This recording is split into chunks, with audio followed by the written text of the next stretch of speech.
પ્રકરણ 3ના MCQ આપણે અહીંયા જોઈશું.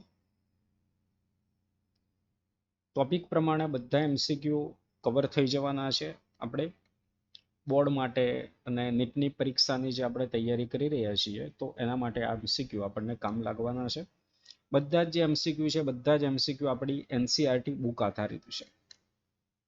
પહેલો MCQ જોઈશું, લેડિંગના કોષોનું સ્થાન જણાવો.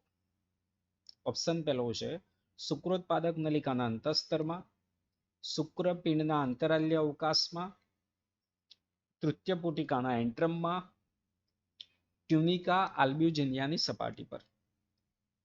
તો લેડિંગના જે કોષો આવેલા છે, લેડિંગના કોષો શુક્રપિંડના આંતરાલ્ય અવકાશની અંદર આવેલા હોય. માની લો કે આ રીતે આપણે એક શુક્રોત્પાદક નલિકા છે, આ બીજી શુક્રોત્પાદક નલિકા છે, આ ત્રીજી શુક્રોત્પાદક નલિકા, આ રીતે બધી શુક્રોત્પાદક નલિકાઓ આવેલી છે. અહીંયા જે વચ્ચેની જે જગ્યા છે એ જગ્યાની અંદર આ લેડિંગના કોષો અથવા આપણે કહીએ છીએ આંતરાલ્ય કોષો. જ્યારે જનન અધિચ્છદ અને જે સર્ટોલી કોષો જે આવેલા હતા એ સર્ટોલી કોષો શુક્રોત્પાદક નલિકાની અંદર આવેલા હતા. તો અહીંયા આપણો જવાબ થવાનો છે બી, શુક્રપિંડના આંતરાલ્ય અવકાશની અંદર લેડિંગના કોષો આવેલા છે. શુક્રોત્પાદક નલિકામાંથી મુક્ત થતા શુક્રકોષો તરત જ ક્યાં પ્રવેશવાના છે? શુક્રકોષને કોણ મેળવશે? વૃષ્ણજાળ, શુક્રવાહિકા, યોનિમાર્ગ કે ગર્ભાશયની ગ્રીવા? તો શુક્રોત્પાદક નલિકાની અંદરથી જે પણ શુક્રકોષોનું નિર્માણ થવાનું છે એ નિર્માણ થયેલા શુક્રકોષો વૃષ્ણજાળ મારફતે, કોના મારફતે? વૃષ્ણજાળ મારફતે શુક્રવાહિકાઓની અંદર એ પહોંચે છે.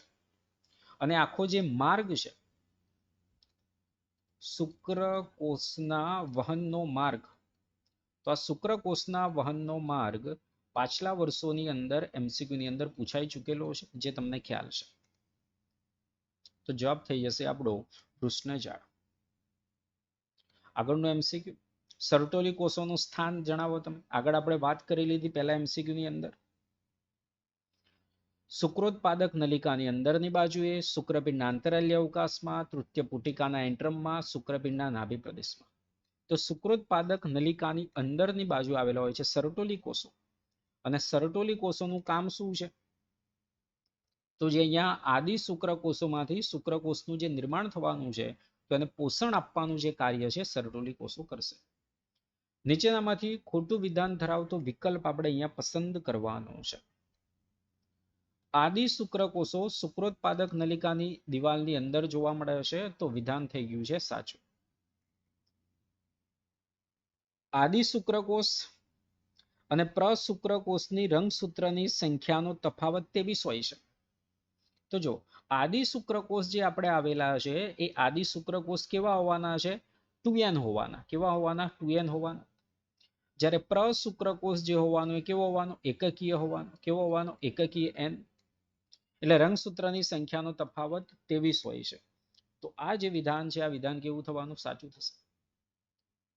દ્વિતીય પૂર્વ શુક્રકોષ ફક્ત 46 રંગસૂત્રો ધરાવે છે. તો દ્વિતીય પૂર્વ શુક્રકોષ જે આવેલો છે એ દ્વિતીય પૂર્વ શુક્રકોષ 46 રંગસૂત્રો ધરાવે. આ વિધાન કેવું થવાનું છે? ખોટું થવાનું છે. કારણ કે દ્વિતીય પૂર્વ શુક્રકોષનું નિર્માણ થયું તો પહેલા બન્યો તો આપણે પ્રાથમિક પૂર્વ શુક્રકોષ. હવે આગળ અર્ધીકરણ થઈને પ્રશુક્રકોષનું નિર્માણ થાય. તો પ્રશુક્રકોષની પ્લોઈડી છે, દ્વિતીય પૂર્વ શુક્રકોષની આ બધી પ્લોઈડી છે, તો આ બધા કેવા છે? એકકીય છે. કેવા છે? એકકીય આવેલા છે. અંડકોષ જનન, શુક્રકોષ જનનનો આપણે ચાર્ટ જોવો એટલે તમને ખ્યાલ આવી જશે. એકકીય છે. શરૂઆતમાં આપણે આદિ શુક્રકોષો હતા. આદિ શુક્રકોષોની અંદરથી કોણ બને? પ્રાથમિક પૂર્વ શુક્રકોષ. એમાંથી દ્વિતીય પૂર્વ શુક્રકોષ, તૃતીય પૂર્વ શુક્રકોષમાંથી પ્રશુક્રકોષ. તો દ્વિતીય પૂર્વ શુક્રકોષ જે આવેલો છે એકકીય હોય એટલે એમાં 46 હોતા નથી. પ્રશુક્રકોષો શુક્રકોષમાં રૂપાંતરિત થવાની ક્રિયાને શુક્રકાંતરણ કહે. સાચું વિધાન. તો ખોટું વિધાન જવાબ આપણો થઈ જવાનો છે સી. નીચે પૈકી કઈ ઘટનામાં અર્ધીકરણ થતું આપણને જોવા મળવાનું છે? જનન અધિચ્છદના કોષોનું આદિ શુક્રકોષમાં રૂપાંતરણ થવું. આદિ શુક્રકોષ જે આવેલા છે એ આદિ શુક્રકોષની અંદરથી પ્રાથમિક પૂર્વ શુક્રકોષમાં રૂપાંતરણ થવું. પ્રાથમિક પૂર્વ શુક્રકોષનું દ્વિતીય પૂર્વ શુક્રકોષમાં રૂપાંતરણ થવું અને પ્રશુક્રકોષનું પરિપક્વ શુક્રકોષમાં રૂપાંતરણ થવું. તો અહીંયા પ્રાથમિક પૂર્વ શુક્રકોષ છે કે જે દ્વિતીય પૂર્વ શુક્રકોષમાં ફેરવાય. કોની અંદર ફેરવાનું છે? દ્વિતીય પૂર્વ શુક્રકોષમાં. તો એ દરમિયાન આપણે થતું હોય છે પ્રથમ અર્ધીકરણ. શું થવાનું છે? પ્રથમ અર્ધીકરણ થવાનું છે. તો જવાબ આવી જશે સી. પુરુષમાં FSH નું કાર્ય શું છે? FSH જે આવેલું છે જેને આપણે કહીશું ફોલિકલ સ્ટિમ્યુલેટિંગ હોર્મોન, FSH. શુક્રકોષ જનનની પ્રક્રિયાને ઉત્તેજે છે, સર્ટોલી કોષ પર કાર્ય કરે છે, GnRHના સ્ત્રાવના જથ્થામાં વધારો કરવો, શુક્રકોષ જનનની ક્રિયા દરમિયાન ડિપ્લોટિન તબક્કામાં અર્ધીકરણને અવરોધિત કરે. તો FSH જે આપણું આવેલું છે એ FSH નું જે કાર્ય છે એ સર્ટોલી કોષ ઉપર કામ કરશે. કોના ઉપર કામ કરવાનું છે? સર્ટોલી કોષો ઉપર કામ કરશે. જ્યારે LH જે આવેલું હતું એ LH કયા કોષો ઉપર કામ કરે છે? LH આપણે કામ કરવાનું છે લેડિંગના કોષો ઉપર. LH કયા કોષો ઉપર કામ કરે છે? લેડિંગના કોષો ઉપર કામ કરે છે. અને સર્ટોલી કોષો ઉપર આ કામ કરવાનું છે, જેના પરિણામે સર્ટોલી કોષોનું કામ શું હતું? શુક્રકોષ જે આવેલા છે શુક્રકોષને શું કરવાનું છે? પોષણ આપવાનું જે કામ છે એ કરશે. ક્લિયર છે? તો આ સર્ટોલી કોષો ઉપર કામ કરશે. આગળ આખું જે આપણે ભણી ગયેલા છીએ આખું પ્રતિપોષી નિયમન કઈ રીતે થવાનું, નકારાત્મક પ્રતિપોષી નિયમન કઈ રીતે થવાનું, એની અંદર પણ આ બાબત આપણે આવતી હોય છે. આગળનો MCQ, નીચેના પૈકી કયું જૂથ 2n પ્રકારની પ્લોઇડી ધરાવે છે કે જેઓ દ્વિકીય છે? કેવા છે? દ્વિકીય. શુક્રકોષ ને પ્રશુક્રકોષ કેવા છે? એકકીય. શુક્રકોષ દ્વિતીય પૂર્વ શુક્રકોષ ને પ્રાથમિક પૂર્વ શુક્રકોષ. તો શુક્રકોષ કેવા થવાના છે? એકકીય થશે. દ્વિતીય પૂર્વ શુક્રકોષ એકકીય, પરંતુ આ દ્વિકીય થશે. શુક્રજનક કોષ, આદિ પૂર્વ શુક્રકોષ, પ્રાથમિક પૂર્વ શુક્રકોષ આ બધા જ કેવા થવાના છે? દ્વિકીય થશે. કેવા થવાના છે? દ્વિકીય. તો જવાબ થઈ ગયો સી. જોડકા જોડવાના છે આપણે. લેડિંગના કોષો, સર્ટોલી કોષો, કોર્પસ લ્યુટિયમ ને પ્રાથમિક પુટિકા. લેડિંગના કોષો આપણે અહીંયા શું કામ કરવાના છે? તો લેડિંગના કોષો કાર્ય કરશે કે જે એન્ડ્રોજન્સ ટેસ્ટોસ્ટેરોનનો સ્ત્રાવ કરવાનું કાર્ય કરશે. સર્ટોલી કોષોનું આપણે કાર્ય જોઈશું. તો સર્ટોલી કોષો આપણે કહ્યું જનન કોષોને પોષણ આપવાનું કામ કરશે. સર્ટોલી કોષો શું કરશે? જનન કોષોને પોષણ આપવાનું કામ કરશે. કોર્પસ લ્યુટિયમ જે આવેલું છે તે કોર્પસ લ્યુટિયમ દ્વારા શું થવાનું છે? તો કોર્પસ લ્યુટિયમ દ્વારા પ્રોજેસ્ટેરોનનો સ્ત્રાવ થવાનો છે. 14મા દિવસે પરિપક્વ પુટિકા તૂટવાની છે. એ તૂટેલી જે પુટિકા છે એનો બાકી રહેતો ભાગ કોર્પસ લ્યુટિયમ પીળાશ પડતી રચના પ્રોજેસ્ટેરોન ઉત્પન્ન કરશે અને ગર્ભાશયની દિવાલને હવે ગર્ભધારણ માટે તૈયાર કરશે. અને પછી કોર્પસ લ્યુટિયમ છે એનું વિઘટન થશે અને ફેરવાઈ જાય છે કોર્પસ આલ્બિકન્સની અંદર. અને જે પ્રાથમિક પુટિકા આવેલી છે એ પ્રાથમિક પુટિકા દ્વારા કોનો સ્ત્રાવ થવાનો છે? તો કે ઇસ્ટ્રોજનનો સ્ત્રાવ થશે. કોનો થવાનો? ઇસ્ટ્રોજનનો.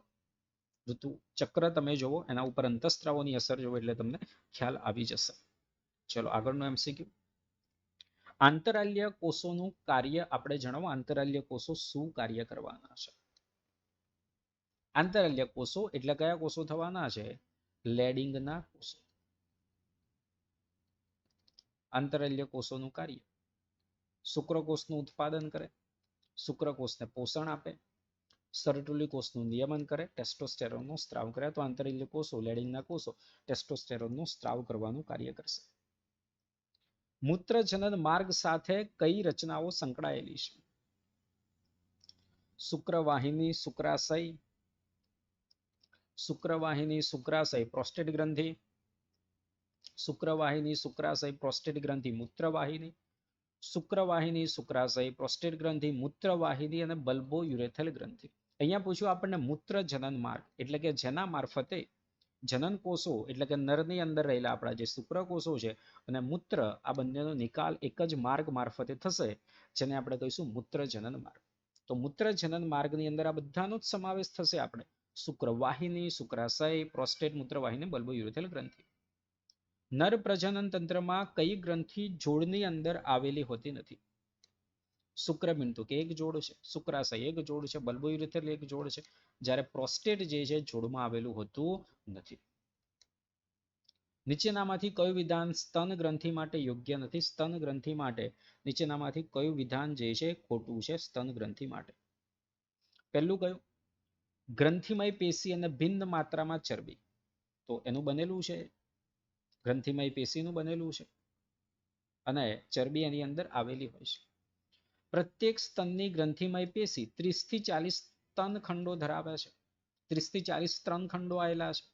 તો સ્તન ખંડો 30 થી 40 આવેલા હોતા નથી. કેટલા આવેલા છે? 15 થી 20 આવેલા છે. એટલે કયું વિધાન આપણું અયોગ્ય થઈ જવાનું? બી વિધાન. જ્યારે આગળનું વિધાન કુપિકાના કોષો દ્વારા સ્ત્રવતું દૂધ કુપિકાના પુલાણમાં સંગ્રહ પામે, સાચું છે. ઘણી સ્તન વાહિનીઓ ભેગી મળીને સ્તન તુંબિકાનું નિર્માણ કરશે, આ પણ વિધાન કેવું છે? સાચું છે. આગળ, અંડપિંડનું ચોક્કસ સ્થાન કયું છે? અંડપિંડના સ્થાન માટે સાચો વિકલ્પ આપણે અહીંયા કયો થશે? પહેલો ઓપ્શન, નિતંબ પ્રદેશમાં ઉદર ગુહાની નીચે 1-1 એમ બંને પાર્શ્વ બાજુએ આવેલા હોય છે. બીજો બી, નિતંબ ગુહામાં ઉદર ગુહાની નીચે 1-1 એમ બંને મધ્યમાં નથી. નિતંબ પ્રદેશમાં ઉદર ગુહાની નીચે 1-1 એમ બંને વક્ષ બાજુએ નથી. ઉદર ગુહાની ફરતે 1-1 એમ બંને પાર્શ્વ બાજુએ. તો નિતંબ પ્રદેશમાં ઉદર ગુહાની નીચે આવેલા છે અને 1-1 એમ બંને પાર્શ્વ બાજુએ અંડપિંડનું ગોઠવણી થયેલી હોય છે. અને કયા બંધની મદદથી એમનું જોડાણ થયેલું છે, આ પણ આપણા માટે ખૂબ જ ઇમ્પોર્ટન્ટ છે. બરાબર, નિતંબની દિવાલ કઈ દિવાલ છે? નિતંબની દિવાલ અને એ ગર્ભાશયની દિવાલ સાથે, કોની દિવાલ સાથે? ગર્ભાશયની દિવાલ સાથે કોની મદદથી જોડાયેલા છે? કોની મદદથી? અસ્થિબંધથી. કોની મદદથી? અસ્થિબંધથી જોડાયેલા છે. અસ્થિબંધથી એ સ્થાન પામેલા છે. આ ખાસ યાદ રાખો. ફેલોપિયન નલિકા માટે કયું વિધાન સુસંગત નથી? ફેલોપિયન નલિકા એટલે કે અહીંયા થવાની છે આપણી અંડવાહિની માટે કયું વિધાન સુસંગત નથી? ખોટું છે. માદા પ્રજનન તરફ એક જોડ ફેલોપિયન નલિકા આવેલી છે, વિધાન સાચું છે. અંડપિંડમાંથી અંડકોષનું વહન ગર્ભાશય તરફ કરે, સાચું છે. 10 સેન્ટીમીટર લાંબી ગર્ભાશયમાં સ્નાયુબંધની બનેલી ગળીઓ વચ્ચે ગોઠવાયેલી છે, સાચું. અગ્રભાગ સાંકડો જોવા મળે, તેમાંથી અંડકોષ વહન પામે છે. એનો જે અગ્રભાગ આવેલો છે એ અગ્રભાગ સાંકડો છે કે પહોળો છે? અગ્રભાગ સાંકડો છે કે પહોળો છે? અગ્રભાગ એનો થવાનો અંડવાહિની નિવાપનો ભાગ. તો અંડવાહિની નિવાપનો ભાગ સાંકડો નથી, એનો ભાગ કેવો છે? પહોળો છે. તો સુસંગતમાં આપણો જવાબ થઈ જવાનો છે ડી જવાબ થશે. માદાના બાહ્ય જનનાંગોના સંદર્ભે કયો વિકલ્પ સુસંગત છે? બાહ્ય જનનાંગો માટે કયું વિધાન આપણે અહીંયા સાચું થવાનું છે? મોન્સ પ્યુબિસ આવેલું છે, યસ. એક જોડ મુખ્ય બગોસ્ટ છે, એક જોડ ગૌણ બગોસ્ટ છે અને ભગ શિશ્નિકા.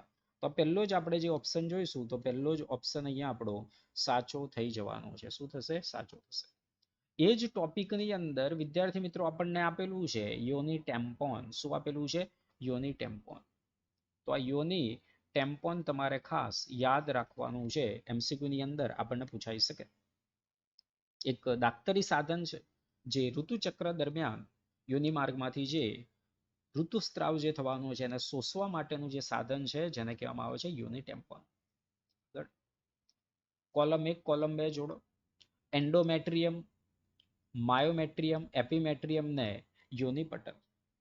તો અહીંયા એન્ડોમેટ્રિયમ એટલે ગર્ભાશયનું સૌથી અંદરનું સ્તર થવાનું છે. માયોમેટ્રિયમ એટલે કયું સ્તર થવાનું છે? મધ્ય સ્તર થવાનું છે. માયોમેટ્રિયમ એટલે શું થવાનું છે? અહીંયા આપણું મધ્ય સ્તર થવાનું છે. ત્યાર પછી આપ્યું આપણને એપિમેટ્રિયમ, તો બહારનું સ્તર થઈ જવાનું છે. આ બહારનું સ્તર થઈ જશે. અને યોની પટલ, યોની માર્ગના દૂરસ્થ છેડે આવેલી ગળીમય જે રચના છે એને કહીશું આપણે.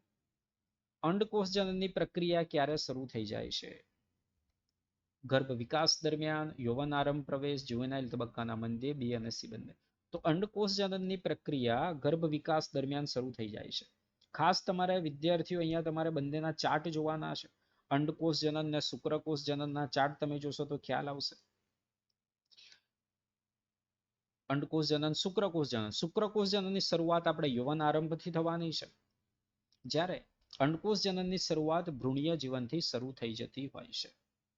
આગળનો પણ આ જોવો એમસીક્યુ તમે ધ્યાનથી. જનન માતૃકોષનું રૂપાંતરણ પુખ્ત અંડપુટિકામાં થાય છે. તે માટે શ્રેણીબદ્ધ તબક્કાઓ આપણે દર્શાવેલા છે. નીચે આપેલ પગથિયાને અનુલક્ષીને ખાલી જગ્યા આપણે પૂરવાની છે કે કયા પછી કયા રચનાનું અહીંયા નિર્માણ થવાનું છે, કઈ પછી કઈ રચનાનું અહીંયા નિર્માણ થશે. તો જુઓ, પહેલા આપણે જોઈ લઈએ પ્રશ્નમાં શું છે. પહેલું આપ્યું અંડપિંડ, ખાલી જગ્યા આપી દીધી. પ્રાથમિક પુટિકા, પ્રાથમિક પુટિકા ખાલી જગ્યા આપી દીધી. ફરીથી ખાલી જગ્યા આપી દીધી. અને ગ્રાફિયન પુટિકા. તો અંડપિંડની અંદરથી કોણ નિર્માણ થવાનું છે, કોણ મુક્ત થતું હોય છે શરૂઆતની અંદર. પ્રાથમિક પુટિકા આપણને આપેલું છે, એટલે પ્રાથમિક પુટિકાની અંદર આવેલો હોય આપણે પ્રાથમિક પૂર્વ અંડકોષ. કોણ આવશે? પ્રાથમિક પૂર્વ અંડકોષ આવશે એની અંદર. એ પ્રાથમિક પુટિકાની અંદર આવેલો છે. પ્રાથમિક પુટિકાની અંદરથી પછી આપણે કોણ બનવાનું છે? દ્વિતીય પુટિકા બનશે. કોણ બનવાનું છે? દ્વિતીય પુટિકાનું નિર્માણ થશે. અને આ જે દ્વિતીય પુટિકા છે, એ દ્વિતીય પુટિકાની અંદર કોણ આવેલું હશે? આપણે દ્વિતીય પૂર્વ અંડકોષ. કોણ આવેલું હશે? દ્વિતીય પૂર્વ અંડકોષ. આમ તો આખો ક્રમ તમે અંડકોષ જનન ભણી ગયા એ તમને એની અંદર ખ્યાલ છે, બરાબર. તો જો અહીંયા આપણો જવાબ પુખ્ત અંડકોષ નથી આવી જવાનું, એટલે આ કેન્સલ. પ્રાથમિક પૂર્વ અંડકોષ આવે, યસ. દ્વિતીય પુટિકા અને દ્વિતીય પૂર્વ અંડકોષ, તો જવાબ આપણો થઈ ગયો બી. સ્પર્મિએશન એટલે સ્પર્મિએશન આપણે કોને કહેવામાં આવે છે? આવા શબ્દો પણ પાછલા વર્ષોની અંદર એમસીક્યુ ની અંદર પૂછાયેલા છે. જેમ આપણે આંતરરસ, સસ્કસ, એન્ટેરિક્સ પૂછાયેલું છે, એ રીતે તમારે ઘણા બધા શબ્દો આપણને આપેલા છે, એ તમારે યાદ રાખવાના છે. સ્પર્મિએશન આપણે કોને કહીશું? શુક્રકાયંતરણ, અધિવૃષ્ણ નલિકામાં વહનની પ્રક્રિયા, શુક્રકોષનું શુક્રોત્પાદક નલિકામાંથી મુક્ત થવાની પ્રક્રિયા, અંડકોષમાં શુક્રકોષના પ્રવેશની ક્રિયા. તો શુક્રકોષનું શુક્રોત્પાદક નલિકાની અંદરથી જે મુક્ત થવું છે, જેને આપણે શું કહેવામાં આવશે? સ્પર્મિએશન કહેવામાં આવે છે. અને શુક્રકાયંતરણને આપણે કહેવામાં આવે છે સ્પર્મિયોજિનેસિસ. શુક્રકાયંતરણ જે થવાનું, જેને આપણે કહીએ છીએ સ્પર્મિયોજિનેસિસ. સ્પર્મિયોજિનેસિસ તરીકે આપણે એને ઓળખીએ છીએ. ચલો આગળ. શુક્રકોષની રચનામાં મધ્ય ભાગમાં આવેલ નીચે પૈકી કઈ અંગિકાનું પ્રમાણ વધુ આપણને જોવા મળવાનું છે?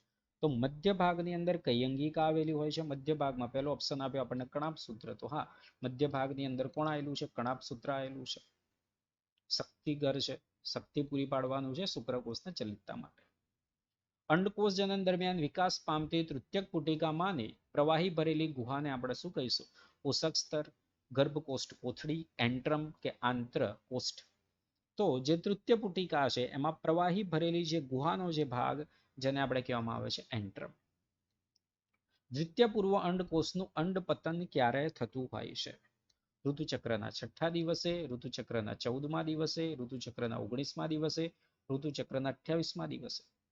તો દ્વિતીય પૂર્વ અંડકોષનું અંડપતન એટલે કે જે પરિપક્વ જે પુટિકા આવેલી છે, એ પરિપક્વ પુટિકા તૂટવાની ક્યારે છે? એટલે કે ગ્રાફિયન પુટિકા, પરિપક્વ પુટિકા, પુખ્ત પુટિકા. એ ગ્રાફિયન પુટિકા 14મા દિવસે તૂટે છે, અને એમાંથી દ્વિતીય પૂર્વ અંડકોષ મુક્ત થાય, જેને અંડપતન અથવા આપણે કહીશું અંડકોષપાત, આ થવાનું છે 14મા દિવસે. જે દરમિયાન LH નું જે પ્રમાણ છે, એ પ્રમાણ આપણને વધેલું જોવા મળવાનું છે. આગળ. શુક્રકોષ જનન માટે આપેલા વિધાનો ક્રમમાં ગોઠવી તે માટે આપણે સાચો વિકલ્પ પસંદ કરવાનો છે. નીટની પરીક્ષાની અંદર આપણે જોઈએ તો આવા પ્રશ્નો જે લેન્ધી હોય, જેમાં તમારે વધારે વાંચવું પડે, એ પ્રકારના પૂછાયેલા છે. જોડકા પ્રકારના પૂછાયેલા છે. ખરા ખોટા વિધાનના MCQ પૂછાયેલા છે. AR પ્રકારના પૂછાયેલા છે. તો એ પ્રકારે આપણે MCQ ની પ્રેક્ટિસ કરવી જોઈએ. શુક્રકોષ જનન માટે આપેલા વિધાનોમાં આપણે એને ક્રમમાં અહીંયા ગોઠવવાના છે. ક્રમ આપણે અહીંયા જોઈશું તો શુક્રોત્પાદક નલિકામાં જનન અધિચ્છદના કોષો કોષ વિભાજન પામીને નર જનન કોષો ઉત્પન્ન કરે. પહેલું બરાબર છે. પ્રશુક્ર કોષો હંમેશા એકકીય હોય, આકાર જનન પામેલા હોતા નથી. આ તો પછી થાય. જનન અધિચ્છદ કોષોનું ગુણન વૃદ્ધિ પરિપક્વન તબક્કાની અંદરથી પસાર થશે. બરાબર, તો એ આવી જવાનું છે. પ્રશુક્ર કોષો આકાર જનન પામીને પુખ્ત શુક્રકોષમાં પરિણમવાના છે. જનન અધિચ્છદના કોષો પ્રથમ સમવિભાજન ત્યારબાદ અર્ધીકરણ પામે છે. નર જનન કોષો તેમના અગ્રભાગે વિવિધ ઉત્સેચકો ધરાવે છે. તો પહેલું આવી જવાનું છે. બીજું જે છે ત્રીજું આવી જવાનું છે. પછી પાંચમું આવી જશે. પછી બીજું આવવાનું છે. પછી ચોથું આવી જશે અને પછી અહીંયા છઠ્ઠો. આ રીતે આપણે ક્રમ અહીંયા મેચ થવાનો છે. તો આપણો જે જવાબ છે જવાબ થઈ જવાનો છે સી જવાબ. અંડકોષ જનન દરમિયાન સર્જાતા તબક્કા અને તેમાં થતી કોષ વિભાજનની ક્રિયા કઈ છે? અંડકોષ જનન જે થવાનું છે, અંડકોષ જનન દરમિયાન શું થવાનું છે? ગુણન આવશે, વૃદ્ધિનો તબક્કો આવશે ને અર્ધીકરણનો તબક્કો આવશે. ગુણન થવાનું, તેમાં સમવિભાજન, વૃદ્ધિની અંદર કોષ વિભાજનનો અભાવ છે, વૃદ્ધિ થશે. પરિપક્વન વિભાજન એટલે આપણે કહીશું અર્ધીકરણ, અને એ પણ થવાનું અસમાન પ્રકારનું અર્ધીકરણ, કારણ કે ધ્રુવકાયનું આપણે નિર્માણ થાય છે. તો જવાબ આપણો અહીંયા થઈ જવાનો છે ડી. અંડકોષ જનન અને શુક્રકોષ જનનના વૃદ્ધિના તબક્કામાં મુખ્ય ભેદ કયો છે? અંડકોષ જનનની અંદર વૃદ્ધિ થાય અને શુક્રકોષ જનનમાં વૃદ્ધિ થાય. તો અંડકોષ જનનની અંદર જે તબક્કો છે આખો લાંબો છે શુક્રકોષ જનન કરતા. તો પહેલો જ અહીંયા ઓપ્શન આ સાચું છે. તેના કોષ રસમાં ચરબી, પ્રોટીન, જરદી દ્રવ્ય વધતા કદમાં શું થાય છે? વધારો થાય. તો એ જવાબ આપણો અહીંયા સાચો થશે. અંડપાતની ક્રિયા દરમિયાન ખાલી જગ્યા. અંડપાતની ક્રિયા દરમિયાન શું થશે? પ્રાથમિક પુટિકા યુક્ત થાય છે, દ્વિતીયક પુટિકા મુક્ત થાય છે, દ્વિતીય પૂર્વ અંડકોષ મુક્ત થાય છે કે પ્રાથમિક પૂર્વ અંડકોષ મુક્ત થાય? તો દ્વિતીય પૂર્વ અંડકોષ જે આવેલો છે, દ્વિતીય પૂર્વ અંડકોષ મુક્ત થવાનો છે. રજો દર્શન એટલે શું? રજો દર્શન આપણે કોને કહેવામાં આવશે? તો આપણે જે ઋતુચક્રની શરૂઆત થવાની, જેને શું કહેવાય? રજો દર્શન. ઋતુસ્ત્રાવની જે શરૂઆત થશે જેને કહીશું રજો દર્શન. સ્ત્રીમાં યૌવન આરંભથી દર 28-29 દિવસે ઋતુસ્ત્રાવ થવાની ઘટના. સ્ત્રીમાં પ્રથમ યૌવન આરંભમાં ઋતુસ્ત્રાવની શરૂઆત, પ્રથમ વખત જે ઋતુસ્ત્રાવ થવાનો જેને કહેવામાં આવશે રજો દર્શન. વિધાનની સત્યતા આપણે ચકાસવાની છે. સાચું છે તો આપણે કહીશું ટી અને ખોટું છે તો આપણે કહીશું એફ, ખોટું વિધાન. સાચું વિધાન ટી.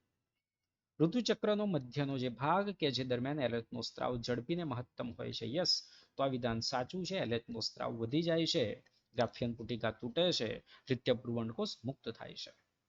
ઋતુચક્રના પ્રસર્જિત તબક્કા દરમિયાન કોર્પસ લ્યુટિયમ રચના જોવા મળે છે, ખોટું છે. પુટકીય તબક્કા દરમિયાન દ્વિતીયક પુટિકામાંથી દ્વિતીય પૂર્વ અંડકોષ મુક્ત થાય, નથી થવાનો. પ્રોજેસ્ટનના સ્ત્રાવ માટે ગ્રાફિયન પુટિકાની અખંડિતતા જવાબદાર છે. અખંડિતતા એટલે તૂટવું ના એ જવાબદાર છે, તો ખોટું છે. આ તૂટશે પછી કોર્પસ લ્યુટિયમમાં ફેરવાશે અને પછી એમાંથી પ્રોજેસ્ટેરોનનો સ્ત્રાવ થશે. તો પહેલું વિધાન સાચું થઈ ગયું. બાકીના જે 3 વિધાન છે, બાકીના 3 વિધાન આપણે અહીંયા ખોટા થવાના છે. તો જવાબ આપણો થઈ ગયો એ. કોર્પસ લ્યુટિયમમાં સ્ત્રાવ પામતા પ્રોજેસ્ટેરોનનું કાર્ય શું છે એ આપણે અહીંયા જોવાનું છે. તો કોર્પસ લ્યુટિયમમાંથી સ્ત્રાવ પામતા પ્રોજેસ્ટેરોનનું કાર્ય તુંબિકા ઇસ્થમાસ જોડાણ સ્થાને ફલિતાંડ નિર્માણ શક્ય બનાવે છે. ભાઈ આ કાર્ય નથી. ગર્ભાશયના માયોમેટ્રિયમનો વિકાસ પ્રેરણ નહીં. પરિપક્વ પિંડમાંથી દ્વિતીય આ પણ નથી. ગર્ભાશયના અંતઃસ્તરની જાળવણી માટે આવશ્યક છે, યસ. કોર્પસ લ્યુટિયમમાંથી ઉત્પન્ન થયેલું પ્રોજેસ્ટેરોન, હવે જો અહીંયા દ્વિતીય પૂર્વ અંડકોષ તો આપણે મુક્ત થઈ ગયો. હવે જો શુક્રકોષ આવશે તો પછી ફલન કરવાનું, ફલન થયા પછી ગર્ભધારણ કરવાનું. તો ગર્ભાશયના એન્ડોમેટ્રિયમને જાળવણી માટે આવશ્યક છે. વિધાન એક્સ અને વાય માટે, જો વિધાન એક્સ, જો સ્ત્રી ગર્ભવતી બને તો સમયાંતરે આશરે દર 28 દિવસે એન્ડોમેટ્રિયમનું વિઘટન થાય છે. એન્ડોમેટ્રિયમ રેખિત સ્નાયુના સમૂહનું બનેલું હોય છે. અહીંયા આપણે જવાબ જોઈશું તો બંને જે છે એ બંને કેવા થઈ ગયા? ખોટા થઈ ગયા. ભાઈ ગર્ભવતી બનશે તો પછી દર 28 દિવસે આ તો બંધ જ થઈ જવાનું છે, ઋતુચક્ર બંધ થઈ જશે. અને એન્ડોમેટ્રિયમ ભાઈ રેખિતનું નથી બનેલું, આ અંદરના સ્નાયુઓ જે આપણા પુષ્ઠાંતર જે સ્નાયુ આવ્યા બનેલું છે અરેખિતનું. તો બંને જે વિધાન છે એ બંને વિધાન એક્સ અને વાય બંને કેવા થશે? ખોટા વિધાન થશે. આ પ્રકારના પણ એમસીક્યુ આપણે પૂછાય છે, બરાબર. એટલે એનસીઆરટી ની બુક સરસ રીતે આપણે તૈયાર કરી લેવું જોઈએ, એક એક લાઈન ટુ લાઈન, તો ઝડપથી તમને યાદ આવશે. જેટલું વધારે રિવિઝન કરશો એટલો તમને ફાયદો થવાનો છે એમસીક્યુ સોલ્વ કરવાની અંદર. વિધાન 1 અને વિધાન 2 માટે પ્લોરિફરેટિવ તબક્કાને આપણે સ્ત્રાવી તબક્કો પણ કહેવામાં આવે છે. પ્લોરિફરેટિવને સ્ત્રાવી તબક્કો કહીએ છીએ. અને પ્લોરિફરેટિવ તબક્કા માટે પ્રોજેસ્ટેરોન જે અંતઃસ્ત્રાવ છે, પ્રોજેસ્ટેરોન અંતઃસ્ત્રાવ જવાબદાર છે. ભાઈ આ ખોટું છે, બંને વિધાન ખોટા થઈ ગયા. વિધાન 1 અને 2 બંને ખોટા. ઋતુસ્ત્રાવ સંદર્ભે કયું વિધાન સુસંગત નથી? ઋતુસ્ત્રાવના સંદર્ભે કયું સુસંગત નથી? તે દિવસ 1 થી 5 દર્શાવાય અને સ્ત્રી જાતિ અંતઃસ્ત્રાવમાં ઘટાડો થતા દર્શાવાય છે. સાચું છે. ગર્ભાશયનું એન્ડોમેટ્રિયમ વિઘટન પામે, રુધિર વાહિનીઓ સાથે સ્ત્રાવ થાય, પણ સાચું છે. 50 થી 150 મિલી રુધિરનો વ્યય પામે, આ પણ સાચું છે. ગર્ભાશયનું પેરીમેટ્રિયમ ઇસ્ટ્રોજન પ્રોજેસ્ટેરોન સંકેન્દ્રિત થતા વિઘટિત. પેરીમેટ્રિયમનું તો આવવાની જ નથી વાત કે એનું વિઘટિત થવાની. આ વિધાન જે અસંગત થવાનું છે. પ્લોરિફરેટિવ તબક્કામાં થતા ફેરફાર સાથે કયું વિધાન સુસંગત નથી? પ્લોરિફરેટિવ તબક્કા દરમિયાન પ્રસર્જિત જે તબક્કો છે એ તબક્કા દરમિયાન સુસંગત નથી. તેમાં વૃદ્ધિ પામતી અંડ પુટિકામાંથી જાતિ અંતઃસ્ત્રાવ ઇસ્ટ્રોજન ઉદ્ભવે છે, આ સાચું છે. ગર્ભાશયનું એન્ડોમેટ્રિયમ વિકાસ પામી જાડું ગર્ભસ્થાપન માટે તૈયાર થાય. 6 થી 13 દિવસના ગાળામાં જોવા મળે છે, 14મા દિવસે મુક્ત થવાનું છે, બરાબર. દ્વિતીય પૂર્વંડકોષ જેને અંડપતન કહેવાય, સાચું છે. તેમાં ગર્ભાશય ધીમે ધીમે એન્ડોમેટ્રિયમ વિકાસ પામે, તરત જ ગર્ભસ્થાપન દર્શાવતા ગર્ભધારણ થાય, આવું તરત જ થઈ જવાનું નથી. ગર્ભાશય ક્યારે ગર્ભસ્થાપન માટે તૈયાર થયેલું કહેવાય? પ્રોજેસ્ટેરોન દ્વારા એન્ડોમેટ્રિયમ વિકાસ પામી રુધિરનો પુરવઠો રુધિર વાહિની સાથે વધવાથી. પહેલો જે ઓપ્શન જોઈશું તો અંડકોષપાત પછી કોર્પસ લુટિયમ, એ કોર્પસ લુટિયમ પ્રોજેસ્ટેરોન અંતઃસ્ત્રાવ ઉત્પન્ન કરશે અને જે એન્ડોમેટ્રિયમમાં વિકાસ પ્રેરે છે, એની અંદર વૃદ્ધિ થયેલી આપણે જોઈ શકીએ છીએ. રુધિરનો પુરવઠો ને બધું વધે છે, તો પહેલો જે ઓપ્શન છે એ પહેલો એ ઓપ્શન આપણો સાચો થશે, બીજા જોવાની જરૂર નથી. ગર્ભાશય ચક્રનો ક્રમિક તબક્કા દિવસોને અનુસરીને આપણે કયા થવાના છે? પહેલો જે તબક્કો છે એ પહેલો તબક્કો કયો? પહેલો તબક્કો આવે આપણે ઋતુસ્ત્રાવી તબક્કો, એના પછી આવે પ્લોરિફરેટિવ તબક્કો, એના પછી અંડપતન અને સ્ત્રાવી તબક્કો. તો બસ એ ઓપ્શન જોઈ લેવાના છે. ઓપ્શન આપણો થઈ જશે સી, જવાબ સાચો. ફલન ન થવાની સ્થિતિમાં શું થશે? જો ફલન નહીં થાય તો શું થશે? પ્રોજેસ્ટેરોનનો જથ્થો મહત્તમ સ્ત્રાવ પામે, ઋતુચક્રની ઘટનાઓ બંધ થાય, આ તો થાય નહીં. કોર્પસ લુટિયમ વિઘટિત થાય છે, ફલન નથી થતું. કોર્પસ લુટિયમનું શું થઈ જવાનું છે? વિઘટન થઈ જવાનું. કોર્પસ લુટિયમ વિઘટન પામીને એ કોર્પસ આલ્બિકન્સની અંદર ફેરવાઈ જાય છે. યોનિ માર્ગમાં મુક્ત થયા બાદ શુક્રકોષનો વહન માર્ગ આપણે અહીંયા કયો થવાનો છે? શું પૂછ્યું આપણને? યોનિ માર્ગમાં મુક્ત થયા પછી શુક્રકોષોનો વહન માર્ગ શું થવાનો? ઘણા વિદ્યાર્થીઓ વાંચેના પ્રશ્ન અને સીધું જ શુક્રકોષનો વહનનો માર્ગ આવી ગયો એટલે ફટાફટ તમે આપણે ટીક કરી દો. શુક્રોત્પાદક નલિકા, વૃષ્ણજાળ, શુક્રવાહિકા, શુક્રવાહિની, સ્ખલન નલિકા, મૂત્રજનન ભાગ. જવાબ થઈ ગયો ખોટો. પૂછ્યું છે શું આપણને? યોનિ માર્ગમાં મુક્ત થયા બાદ શુક્રકોષનો વહન માર્ગ. તો યોનિ માર્ગની અંદર તો કે કયો ભાગ આપણે અહીંયા આવવાનો છે?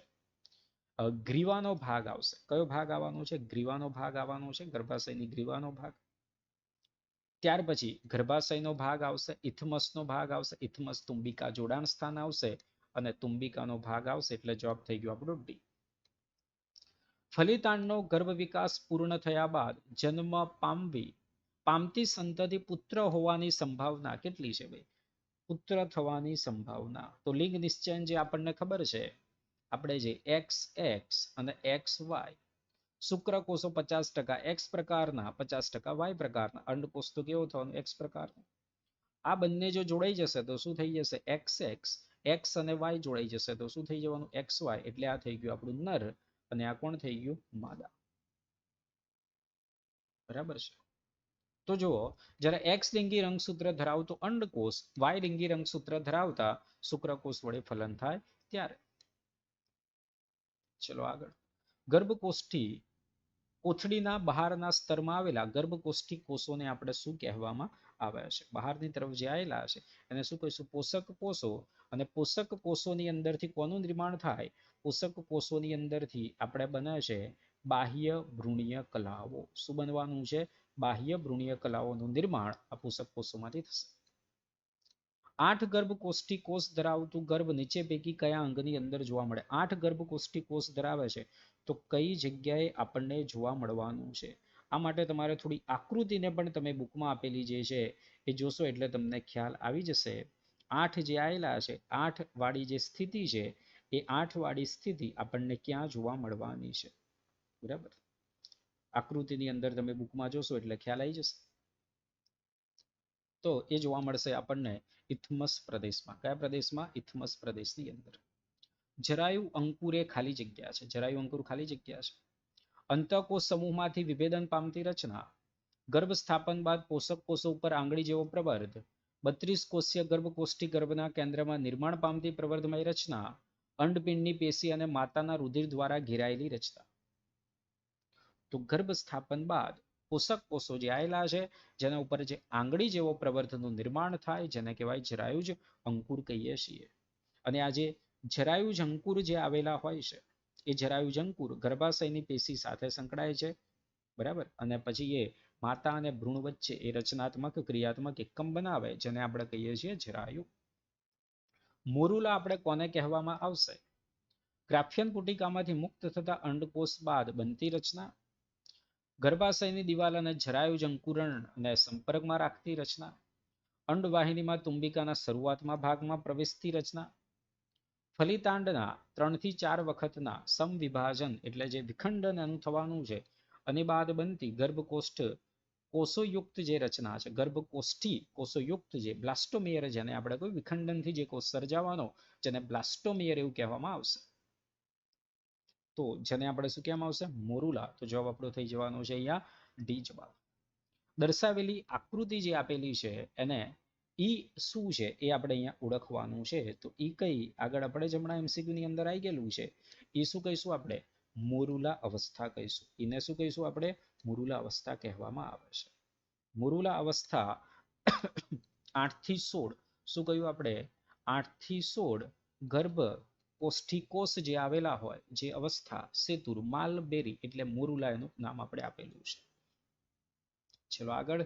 ગર્ભપોષક રસાંકુરો આપણે કોને કહેવામાં આવે છે? ગર્ભપોષક રસાંકુરો કોને કહીશું? બહુકોષીય ગર્ભાવસ્થાએ ગર્ભપોષક સ્તરના કોષો અનિયમિત રીતે ઉપસી આવે તેને. મોરુલા અવસ્થાએ ગર્ભને આવૃત કરતા કોષોના સમૂહને. ગર્ભકોષ્ઠી અવસ્થાએ ગર્ભપોષક સ્તર અનિયમિત ઉપસી આવે તેને. આંતરકોષ્ઠી અવસ્થાએ ગર્ભપોષક સ્તર અનિયમિત ઉપસી આવશે તેને કહીશું. તો કોને આપણે કહેવામાં આવશે? ગર્ભપોષક રસાંકુરો. તો જવાબ આપણો થવાનો છે અહીંયા સી. ગર્ભકોષ્ઠી અવસ્થાએ અનિયમિત ઉપસી આવવાના છે ગર્ભપોષક સ્તરના જે કોષો જેને આપણે કહેવામાં આવશે ગર્ભપોષક રસાંકુરો. જરાયુ કોને કહેવાય ને? જરાયુનું કામ શું છે? ગર્ભાશયની પેશીઓ સાથે સંકળાયેલી રચના. ગર્ભને પોષક ઘટકો પૂરા પાડે. આ તો સાચું જ છે. ગર્ભને O2 પૂરા પાડે. આ પણ સાચું છે. ગર્ભાશયની પેશી સાથે સંકળાયેલી રચના. ગર્ભાશયમાંથી ઉત્સર્ગ દ્રવ્ય દૂર કરે. આ પણ સાચું થવા. પણ વધારે સાચું જે આપણો આગળનો ઓપ્શન જોઈએ. ગર્ભાશયની પેશીને સંકળાયેલી રચના ગર્ભને પોષક દ્રવ્ય પૂરા પાડવા, O2 પૂરો પાડવો અને ગર્ભમાં ઉત્સર્ગ દ્રવ્યો CO2 દૂર કરે જેને આપણે શું કહીશું? જરાયુ કહેવામાં આવે છે. તો અહીંયા જે જવાબ થવાનો એ જવાબ થઈ જશે ડી. નીચે પૈકી અંતઃસ્ત્રાવો ફક્ત ગર્ભાવસ્થા દરમિયાન જ ઉત્પન્ન થતા હોય છે. કયા અંતઃસ્ત્રાવો? એ ગર્ભાવસ્થા દરમિયાન જ ઉત્પન્ન થાય. રિલેક્સિન, HPL, oestrogen, progesterone, HCG, HPL, HCG, HPL, રિલેક્સિન, HCG, HPL અને પ્રોજેસ્ટેરોન. તો અહીંયા કયા અંતઃસ્ત્રાવો છે કે જે માત્ર ગર્ભાવસ્થા દરમિયાન જ ઉત્પન્ન થવાના છે? તો HCG, HPL અને રિલેક્સિન જે આવેલું છે એ રિલેક્સિન માત્ર ગર્ભાવસ્થા દરમિયાન શું થવાના છે? ઉત્પન્ન થવાના છે. એન્ડોમેટ્રિયમ કયા ગર્ભસ્તરમાંથી નિર્માણ પામે છે? બાહ્ય ગર્ભસ્તર, મધ્ય ગર્ભસ્તર, અંતઃ ગર્ભસ્તર, A અને B બંને. કયા ગર્ભસ્તરની અંદરથી આનું નિર્માણ થવાનું છે? હવે જો સ્નાયુઓનું જે આપણને ખબર છે ભાઈ, સ્નાયુનું નિર્માણ કઈથી થવાનું? મધ્ય ગર્ભસ્તરમાંથી. તો એન્ડોમેટ્રિયમ જે અરેખિત સ્નાયુ આવેલા છે, તો સ્નાયુ બનવાના કઈથી છે? મધ્ય ગર્ભસ્તરમાંથી નિર્માણ થશે. કઈથી નિર્માણ થવાનું? મધ્ય ગર્ભસ્તરમાંથી. નીચે પૈકી કયો અંતઃસ્ત્રાવ જરાયુ દ્વારા સ્ત્રાવ પામતો નથી? ઇસ્ટ્રોજન, HCG, HPL કે LH? કયો અંતઃસ્ત્રાવ? તો LH આવવાનું છે. કોણ આવવાનું છે? LH. પિટ્યુટરીનો અંતઃસ્ત્રાવ છે, જરાયુ દ્વારા સ્ત્રાવ પામતો નથી. ગર્ભનું પ્રથમ હલનચલન અને માથા ઉપર વાળ આપણને કયા મહિના દરમિયાન જોવા મળવાના છે? ત્રીજા મહિના, ચોથા મહિના, પાંચમા મહિના કે છઠ્ઠા મહિના? તો આપણને જોવા મળશે પાંચમા મહિના દરમિયાન જોવા મળશે. ગર્ભ નિકાલની પરાવર્તી ક્રિયા એટલે શું થશે? ગર્ભધારણ સ્થિતિમાં છેલ્લા ઋતુસ્ત્રાવ પછીના 280 દિવસે પ્રસવ પ્રક્રિયા થાય છે. પ્રસૃતિ માટેના સંકેતો સંપૂર્ણ વિકસિત ગર્ભ અને જરાયુમાંથી ઉત્પન્ન થાય, જે ગર્ભાશયના હળવા સંકોચનને પ્રેરે છે. તો જવાબ થશે બી. ગર્ભાવસ્થાના અંત તરફ જતા, તો જવાબ થઈ ગયો બી. C option. ગર્ભાવસ્થાના અંત તરફ જતા દૂધસ્રાવ કહેવાતી પ્રક્રિયા, બાળ જન્મ બાદ તરત જ જરાયુ પણ ગર્ભાશય. તો જવાબ આપણો થવાનો છે બી. તો જો જોડકા પ્રકારનો MCQ આ રીતે પૂછાતો હોય છે, 24 અઠવાડિયા બાદ 12 અઠવાડિયાના અંતે શું થશે? બીજા મહિનાના અંતે શું થવાનું છે? પાંચમા મહિનાના અંતે શું થશે? તો જો 24 અઠવાડિયા બાદ શરીર ઉપર શું થવાનું છે? સૂક્ષ્મ વાળ વડે ઘેરાઈ જાય છે. 12 અઠવાડિયાના અંતે એની અંદર જે બાહ્ય જનનાંગો આવેલા છે, એ બાહ્ય જનનાંગો સારી રીતે વિકાસ પામેલા હોય છે. બીજા મહિનાના અંતે ગર્ભની અંદર ઉપાંગો અને આંગળીઓ વિકસે છે. અને પાંચમા મહિનાની અંદર આપણને ગર્ભનું પ્રથમ હલનચલન જોવા મળશે. નીચે દર્શાવેલી આકૃતિ X ને સુસંગત વિકલ્પ આપણે પસંદ કરવાનો છે.